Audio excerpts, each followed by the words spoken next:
silakan duduk. Jemaat yang dikasihi oleh Tuhan, walaupun hujan kita tetap ibadah, walaupun ada banjir jangan mundur, karena kita diciptakan oleh Allah untuk menguasai bumi, untuk menguasai burung-burung di udara, ikan di laut, dan juga binatang-binatang yang ada di bumi ini. Jadi pada waktu kita beribadah, marilah kita sungguh-sungguh beribadah. Jangan bercabang dulu pemikirannya, HP-nya, alat media sosialnya tolong dimatikan dulu. Karena saya lihat dari depan ini sementara dia bernyanyi berdiri juga ya. Nah, itu namanya tidak sepenuh hati beribadah, hanya setengah hati. Puji Tuhan kalau ada setengah hati, mungkin hanya 1/10. Jadi sekarang tolong di silent, dimatikan HP-nya. Kita berikan waktu 30 detik.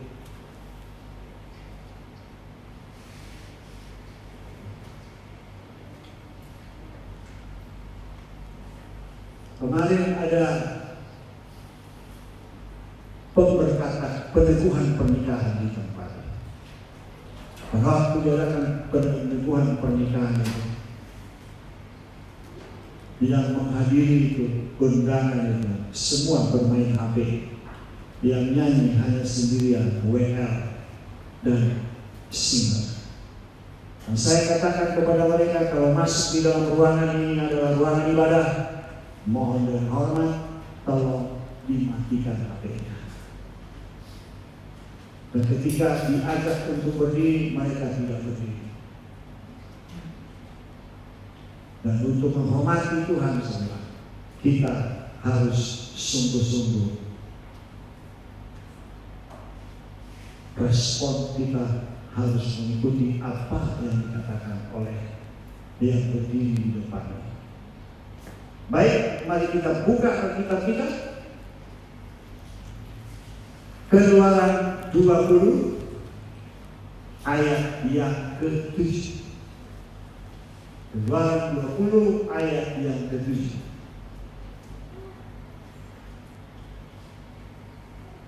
Keluaran 20 ayat yang pertama sampai dengan ke-6 kita khotbahkan minggu yang lalu. Sekarang kita khotbahkan ayat yang ke-7 tentang hukum Taurat. Ayat 7, 1, 2, 3. Jangan menyebut nama Tuhan Allahmu dengan sembarangan, sebab Tuhan akan memandang bersalah orang yang menyebut namanya dengan sembarangan. Kalau minggu yang lalu kita mengkhotbahkan ayat 1 sampai dengan 6 yang berkata, lalu Allah mengucapkan segala firman ini, Akulah Tuhan Allahmu yang membawa engkau keluar dari Mesir, dari tanah perbudakan. Jangan ada padamu Allah lain di hadapanku. Jangan membuat patung yang menyerupai apapun yang ada di langit di atas, di bumi di bawah, di dalam air di bawah bumi. Jangan sujud menyembah kepadanya, jangan sujud dan menyembah kepadanya, dan jangan beribadah kepadanya. Aku adalah Allah pencemburu. Aku membalaskan kesalahan bapa kepada anak-anaknya, pada keturunan yang ketiga dan keempat bagi orang yang membenci aku. Tapi aku mengasihi beribu-ribu orang yang mengasihi aku, karena mereka berpegang kepada perintahku. Saudara yang diberkati, engkau telah mendengarkan firman itu pada minggu yang lalu, dan saya percaya kita masih mengingatnya, bahkan kita mematuhi perintah Tuhan itu. Dan ayat yang ke-7 itu, jangan menyebut nama Tuhan Allahmu dalam sembarangan, sebab Tuhan akan memandang bersalah orang yang menyebut namanya dengan sembarangan. Artinya bahwa kita tidak boleh latah menyebut nama Tuhan Allah kita. Kita tidak boleh mempermainkan nama Allah kita. Karena Allah itu, nama Tuhan itu sangat kudus, sangat mulia, sangat berwibawa. Dan orang yang menyebut nama Tuhan Allah dengan sembarangan itu akan dihukum mati oleh Tuhan sendiri. Jadi orang yang menyalahgunakan nama Tuhan adalah orang yang suka berbohong, orang yang bersumpah palsu. Itu namanya menghujat Allah. Di dalam Alkitab dikatakan bahwa seorang laki-laki yang ibunya itu adalah seorang Israel dan bapaknya adalah seorang Mesir, lalu berkelahi kepada seorang wanita Israel, dan ketika mereka berkelahi lalu wanita Israel ini menghujat nama Allah, lalu dibawalah dia ke hadapan Musa. Namanya yaitu orang tuanya Selomit binti Dibri dari suku Dan. Dan ketika dia dibawa kepada Musa, maka dia dijebloskan di dalam tahanan. Begitu nama Allah, nama Tuhan itu sangat mulia dan sangat dikuduskan. Lalu dikatakan oleh Musa bahwa harus menunggu keputusan Tuhan, tetapi dia harus ditahan. Dan setelah menerima keputusan dari Tuhan, maka perempuan ini dihukum. Cara penghukumannya yaitu seluruh jemaat meletakkan tangan mereka di atas kepala orang yang menghujat nama Tuhan ini, dan setelah itu satu persatu melontari dia dengan batu sampai mati. Dan Allah berfirman kepada Musa, setiap orang yang menghujat nama Tuhan, yang menyebutkan nama Tuhan dengan sembarangan, harus dihukum mati. Sampaikan kepada bangsa Israel. Dan berkali-kali, 3 kali dikatakan oleh Allah, orang yang menghujat nama Allah, dia harus dihukum mati. Yang terdapat di dalam kitab Imamat 24 ayat 10 sampai dengan ayat 16. Ayat 16 dikatakan, siapa yang menghujat nama Tuhan pastilah dia dihukum mati dan dilontari dengan batu oleh seluruh jemaah itu, baik orang asing maupun orang Israel asli. Bila ia menghujat nama Tuhan, haruslah dihukum mati. Bahkan 4 kali diulangi di dalam satu perikop ini bahwa orang yang menghujat nama Tuhan itu harus dihukum mati. Jangan menyebut nama Tuhan Allahmu dengan sembarangan, sebab Tuhan akan memandang bersalah orang yang menyebut namanya dengan sembarangan. Itu yang terjadi di bumi ini, harus dihukum mati. Nanti akan masuk neraka.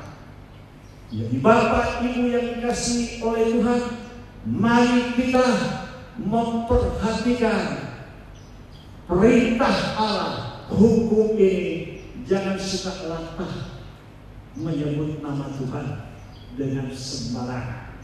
Ya, bahkan dikatakan di dalam kitab Matius 5 ayat 33 sampai dengan 37. Kamu telah mendengar pula yang difirmankan kepada nenek moyang kita, jangan bersumpah palsu, melainkan peganglah sumpahmu di depan Tuhan. Tetapi aku berkata kepadamu, jangan sekali-kali bersumpah, baik demi langit, karena langit adalah takhta Allah, maupun demi bumi, karena bumi adalah tumpuan kakinya, ataupun demi Yerusalem, karena Yerusalem adalah kota raja besar. Jangan engkau bersumpah demi kepalamu, karena engkau tidak berkuasa untuk memutihkan dan menghitamkan sehelai rambutmu. Dan yang ke-37, jika ya hendak katakan ya, jika tidak hendaklah kamu katakan tidak. Apa yang lebih daripada itu berasal dari si jahat. Jadi Tuhan Yesus memperingatkan orang-orang Yahudi, orang-orang Israel, bahkan murid-murid Yesus ketika orang-orang Yahudi berbondong-bondong datang kepada Tuhan Yesus untuk mendengarkan ajaran, untuk mendengarkan Injil yang disampaikan oleh Tuhan kita Yesus Kristus. Dan Yesus sendiri berkata, kamu telah mendengar apa yang difirmankan kepada nenek moyang kita. Jangan bersumpah palsu, melainkan peganglah sumpahmu di depan Tuhan. Jadi jangan mengucapkan kata-kata yang tidak benar dengan mengucapkan nama Tuhan, padahal dia itu adalah berbohong, hanya untuk meyakinkan orang yang mendengarkan keterangannya dengan menyebut nama Tuhan. Itulah yang dikatakan bersumpah palsu. Bahkan dikatakan jangan engkau bersumpah demi langit, karena langit itu adalah tahtanya Allah.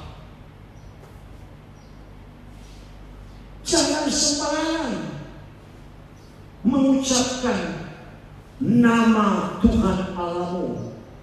Dia menganggap orang yang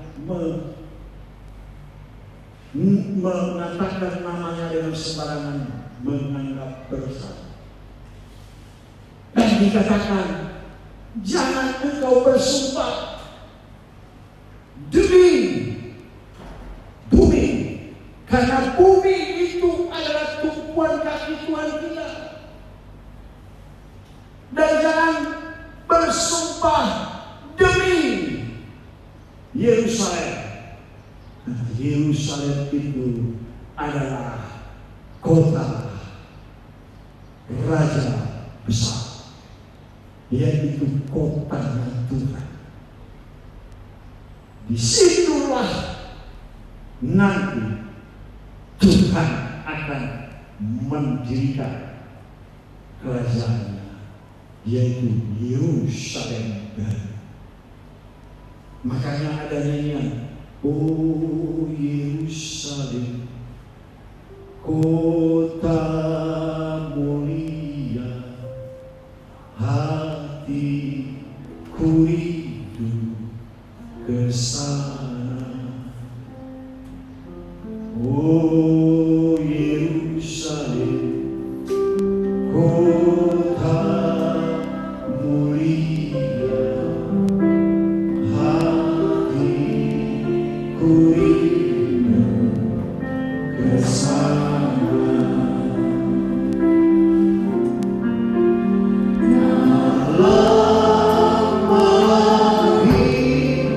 Tuhanku, datanglah, bawa saya masuk sana.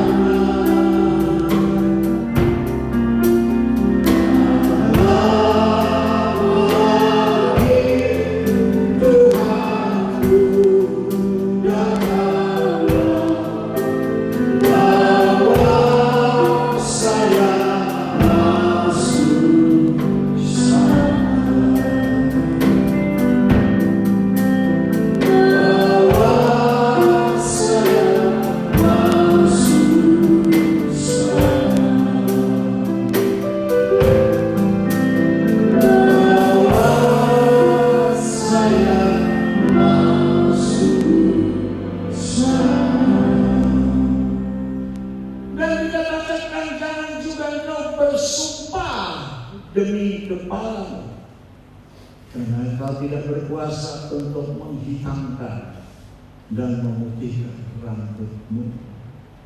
Haleluya. Rambut itu, rambut putih itu adalah kebanggaan orang tua.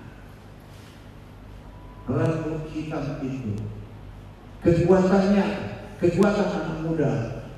Kebanggaan anak muda adalah kekuatannya, tapi kebanggaan orang tua adalah ubannya. Jadi orang-orang tua, marilah kita mempertahankan uban kita, jangan main rambut, karena tidak ada hakmu untuk memutihkan dan menghitamkan rambutmu. Makanya dalam pelayanan kita ada itu pelepasan, karena orang yang merubah rambutnya tidak, kurang percaya kepada Yesus, kurang percaya kepada Allah. Padahal Allah membentuk kita segambar dan serupa dengan Tuhan. Jika ya hendak katakannya, jika tidak katakan tidak. Lebih daripada itu adalah iblis, berasal dari sial. Jadi kalau orang memberikan keterangan sesuatu tapi mengucapkan nama Allah, bersumpah demi langit, bersumpah demi Yerusalem, bersumpah demi kepalanya sendiri, maka orang itu sudah pasti berbohong. Jadi Bapak Ibu yang dikasihi oleh Tuhan, jangan lagi bersumpah. Lalu dikatakan di dalam Matius 12 ayat 36 dan 37, ya. Tetapi aku berkata kepadamu, setiap kata sia-sia yang diucapkan orang harus dipertanggungjawabkan pada hari penghakiman. Karena menurut ucapanmu engkau akan dibenarkan, dan menurut ucapanmu pula engkau akan dihukum. Jadi orang yang mengucapkan kata-kata dengan sembarangan, orang yang bersumpah demi nama Tuhan, demi langit, demi Yerusalem, demi kepalanya sendiri, maka dia akan mempertanggungjawabkan di hadapan Tuhan kita Yesus Kristus pada waktu Yesus nanti datang untuk mengadili. Jangan kita menganggap bahwa mengucapkan nama Allah itu dalam sembarangan biasa-biasa saja. Jangan. Tetapi kuduskanlah nama Tuhan Allah. Karena setiap perkataan yang keluar dari mulut kita, Tuhan akan meminta pertanggungjawaban. Karena menurut ucapan kita lah, maka kita akan mempertanggungjawabkan kepada Tuhan. Jadi menurut ucapan kita akan dihukum. Dan menurut ucapan kita pun kita akan diselamatkan. Bapak Ibu yang dikasihi oleh Tuhan, marilah kita sungguh-sungguh jangan mengucapkan kata-kata sembarangan. Karena kata-kata yang sembarangan itu kita akan mempertanggungjawabkan di depan Tuhan kita Yesus Kristus. Demikian setiap orang di antara kita akan memberi pertanggungjawaban tentang diri sendiri kepada Allah. Jadi masing-masing kita harus memberi pertanggungjawaban sesuai dengan Roma 14 ayat yang ke-12 itu. Masing-masing kita mempertanggungjawabkan di hadapan Tuhan.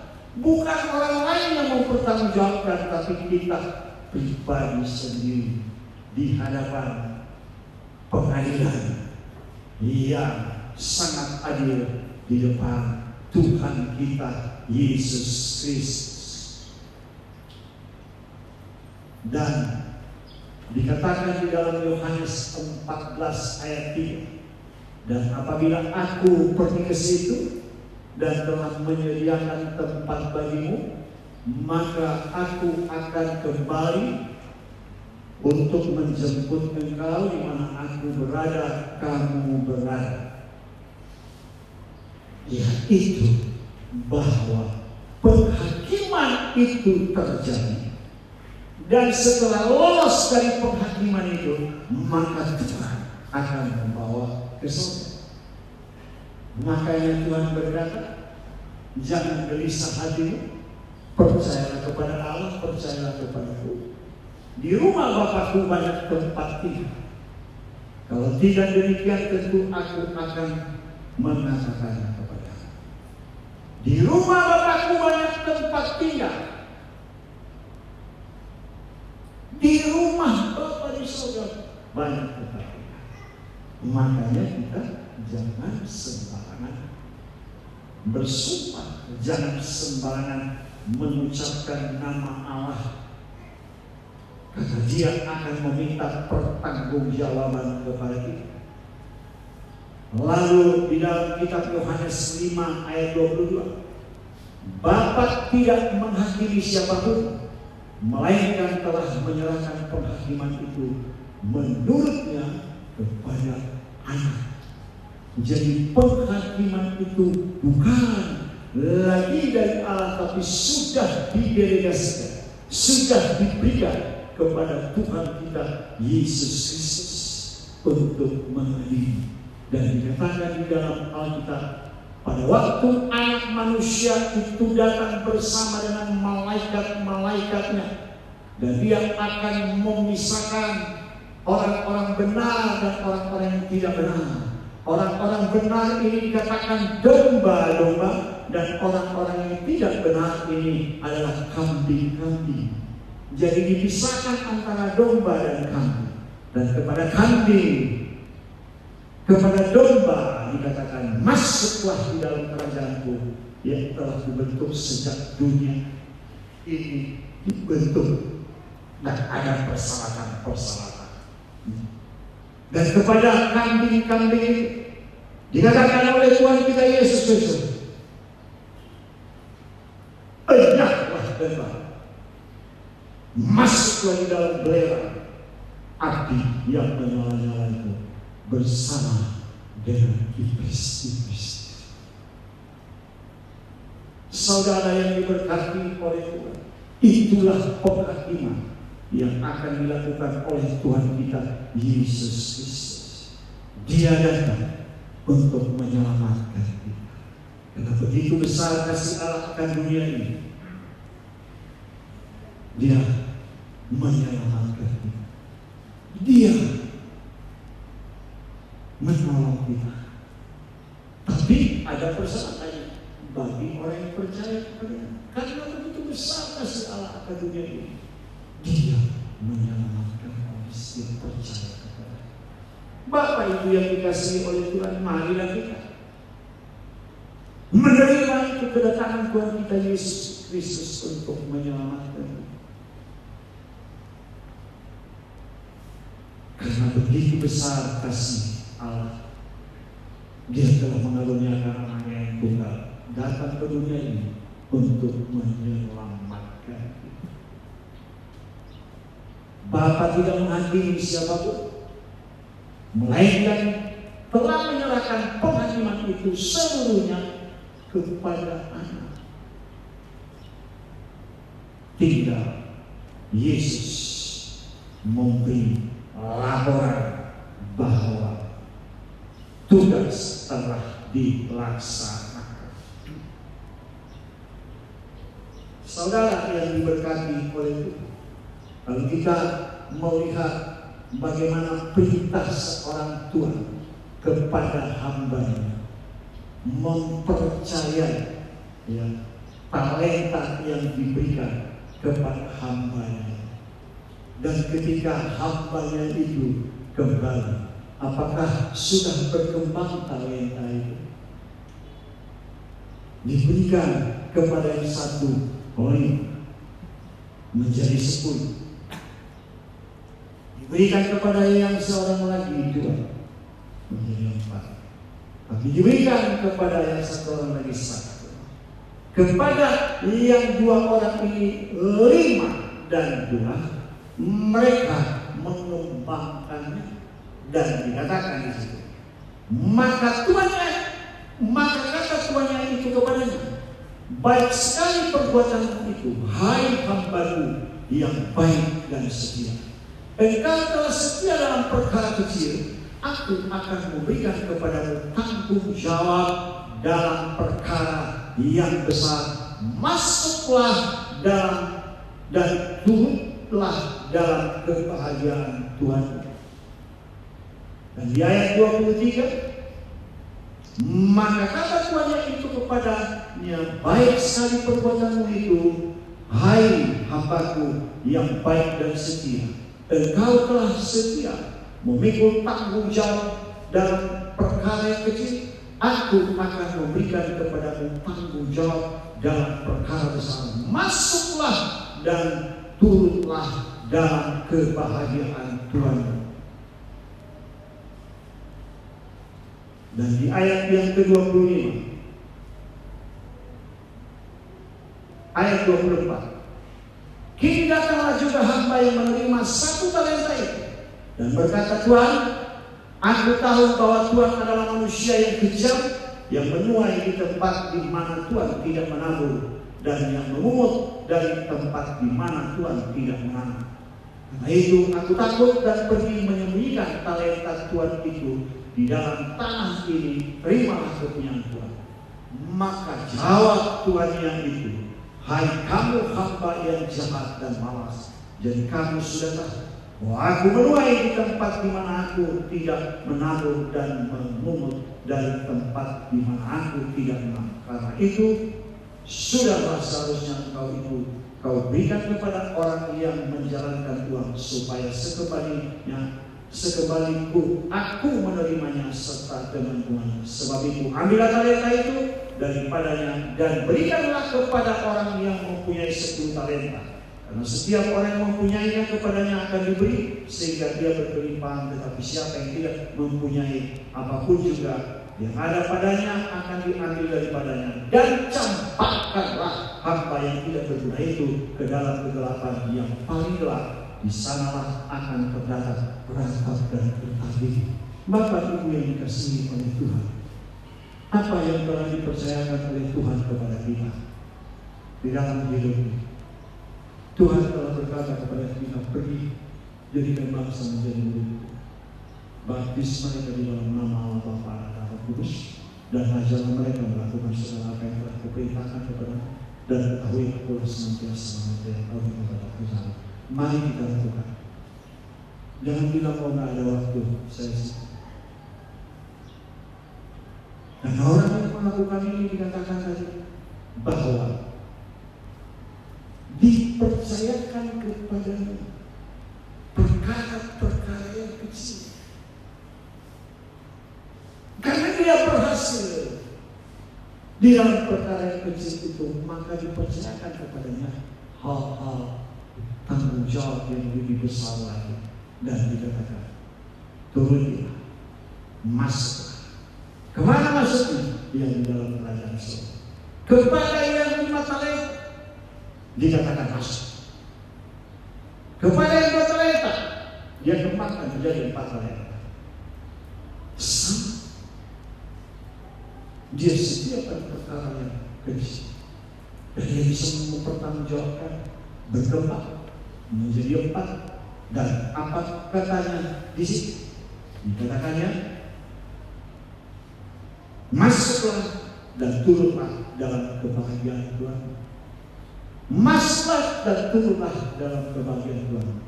Artinya masuklah di dalam kerajaan yang Allah yang telah disediakan itu. Dan berbahagialah engkau bersama Tuhan kita, yaitu Yesus Kristus. Makanya kita harus melakukan kehendak Tuhan. Jangan mengucapkan kata-kata yang tidak seturut dengan kehendak Tuhan, tapi kita mengucapkan kata-kata yang seturut dengan Tuhan. Kita melakukan apa yang seturut kehendak Tuhan kita, Yesus Kristus. Karena yang punya yang diberikan 1 talenta ini tidak mengikuti seturut kehendaknya tuannya, maka tuannya itu menghukumnya dalam perkara kecil. Dia tidak bisa memberi pertanggungjawaban, maka dilemparkan ke dalam api yang menyala. Campakkanlah hamba yang tidak berguna itu ke dalam kegelapan yang paling gelap. Di sana ada terdapat ratap dan retak gigi. Tahu retak gigi?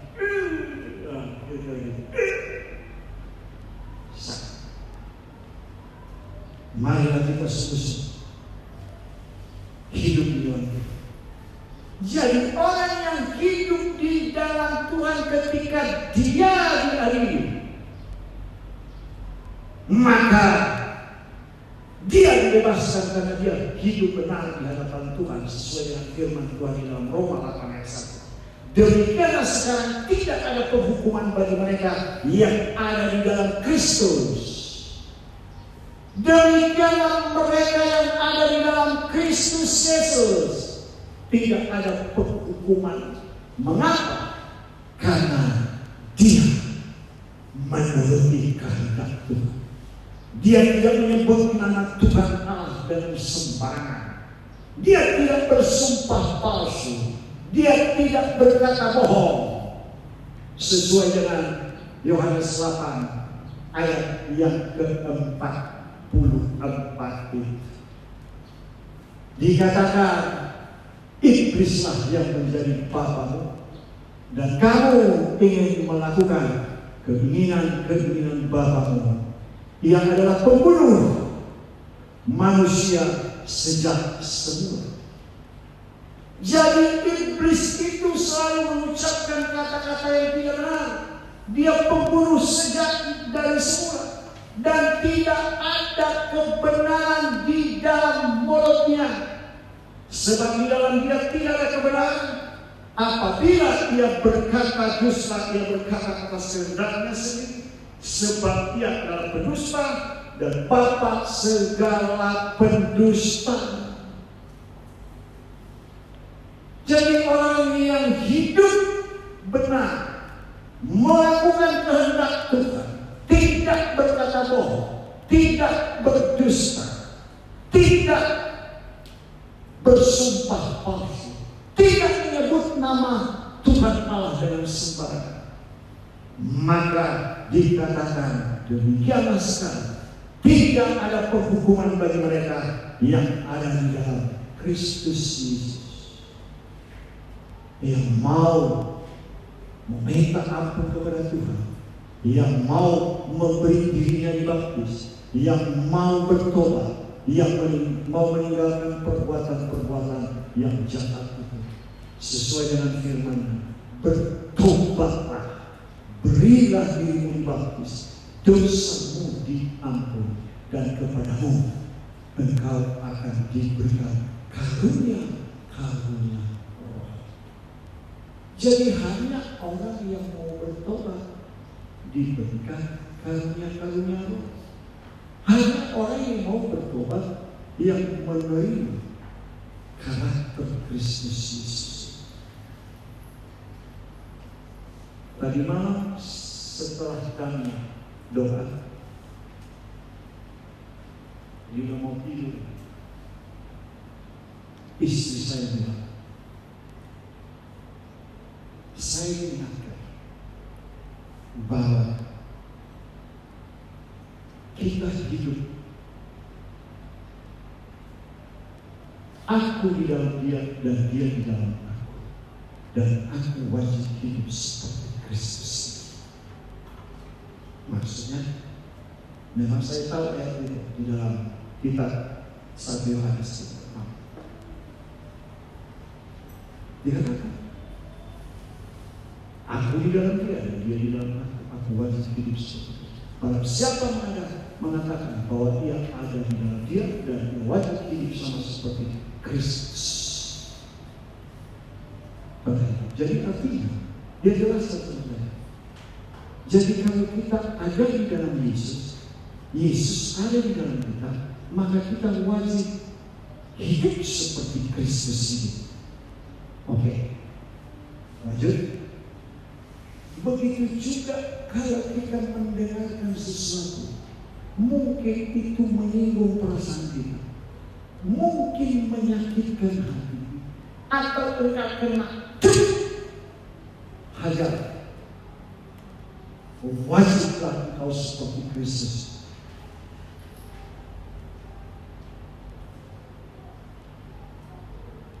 Jangan marah,